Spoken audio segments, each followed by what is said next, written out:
Capítulo 3. Há muitas moradas na casa de meu Pai. Diferentes estados da alma na erraticidade. Diferentes categorias de mundos habitados. Destinação da terra. Causa das misérias terrestres. Instruções dos espíritos.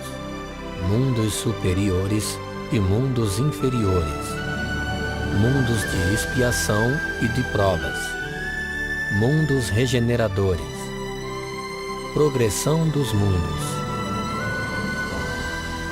1. Que vosso coração não se turbe. Crede em Deus. Crede também em mim.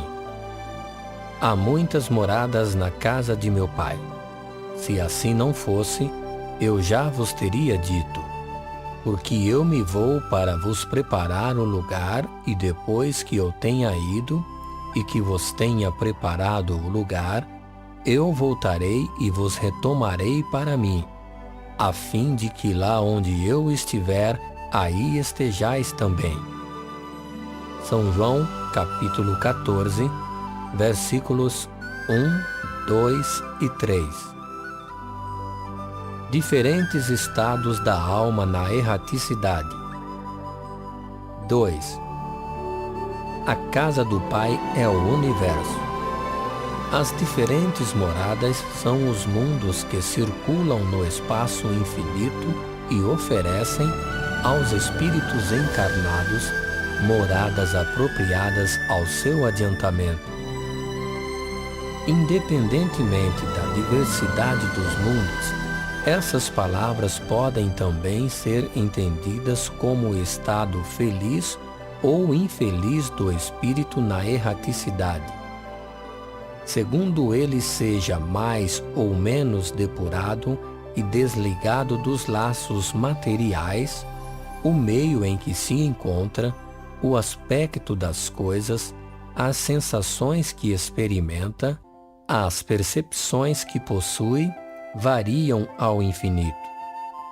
Enquanto que uns não podem se distanciar da esfera em que viveram, outros se elevam e percorrem o espaço e os mundos.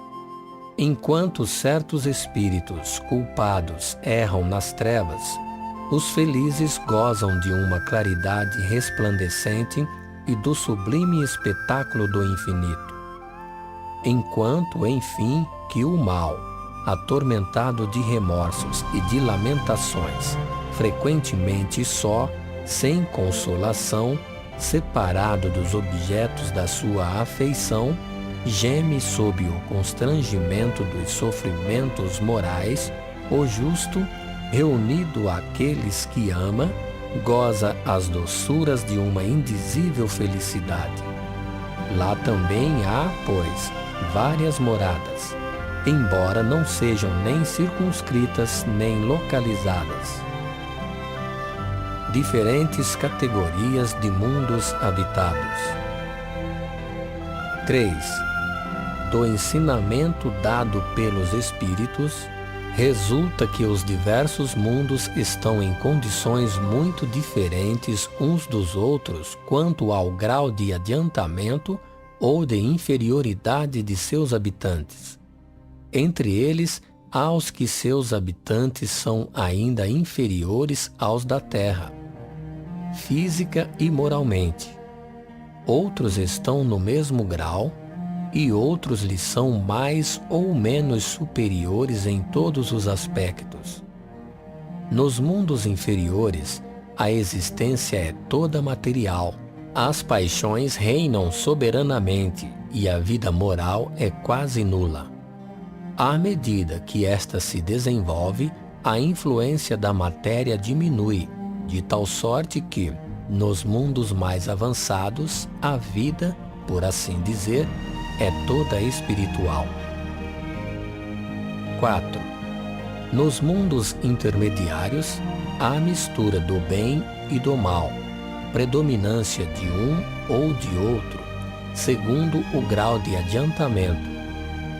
Embora não possa ser feita dos diversos mundos Uma classificação absoluta pode-se, todavia, em razão de seu estado e de sua destinação, e baseando-se nas diferenças mais acentuadas, dividi-los de um modo geral, como se segue.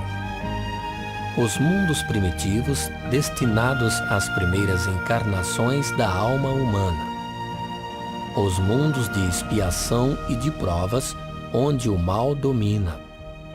Os mundos regeneradores, onde as almas que ainda têm o que expiar aurem novas forças, repousando das fadigas da luta.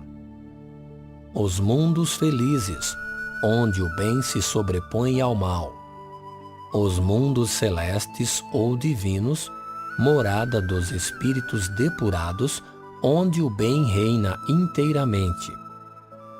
A Terra pertence à categoria dos mundos de expiação e de provas, e é por isso que o homem nela é alvo de tantas misérias. 5.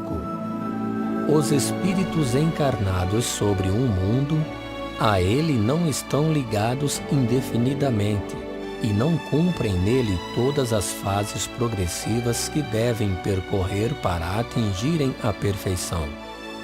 Quando atingiram sobre um mundo o grau de adiantamento que ele comporta, passam para um mundo mais avançado, e assim sucessivamente até que tenham atingido o estado de espíritos puros. São, igualmente, estações em cada uma das quais encontram elementos de progresso proporcionais ao seu adiantamento.